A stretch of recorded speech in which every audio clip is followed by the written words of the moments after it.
Welcome. I will try to make this video last less than 5 minutes. Here is the section of the secret key for the management of the password and the database credentials that are in the me50 file. For example, we see that the name of the database matches the one we created on the Heroku site. The database has 3 tables. Some users have been created. We don't see the password, but we see the hash created through the secret key. The tables were created with the myModels model through the create file.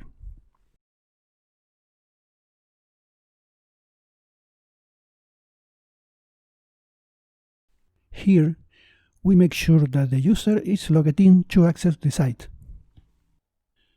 Here, the credentials for the user login are managed and the password is validated through its hash.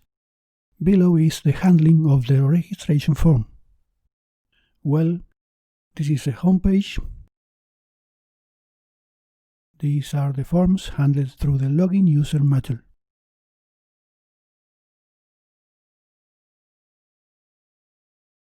To have access, it tells us to log in or sign up.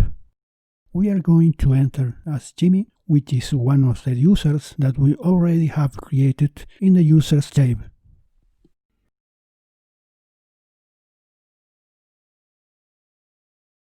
Now we are logged in as Jimi Hendrix and we have full access to the site and to make inquiries. Let's go to the code.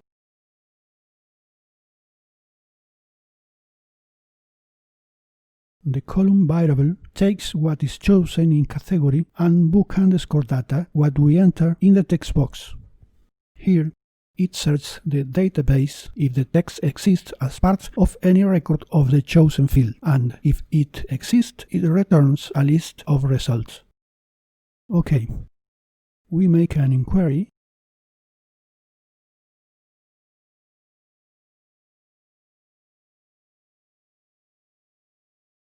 And there were coincidences. From the list, we choose, for example, this book. Already on the page of the book, we observe the title, author, year, ISBN code, and information from the reviews of our users. It also shows us the data requested from the Goodreads API. And here are the reviews of our users. They are not made by Jimi Hendrix, therefore the review form appears. Past_reviews is the variable that asks if the user has reviews for that book. If the user has already made a review, it will show a picture, but it will show the form. Here we manage the data entered in the review. We go to the form, we rate the book with 2 stars, and in the text box we write review from Jimmy. We send, and we see that the form is replaced by a picture. Now there are 3 reviews and the rating changed. The new review also appears. Let's go to the documentation page of our API, where we see the model that the application must have. We are making and showing a real request.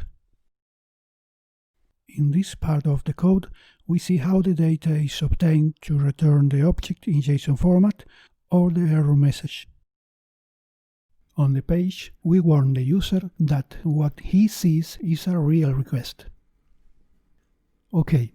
We are going to make a request directly from the browser, and we see that it returns the JSON object correctly, and if we make a wrong request, it returns an error message with the code 404. Now, all that remains is to leave the session, and with this we complete the video. Thanks for watching.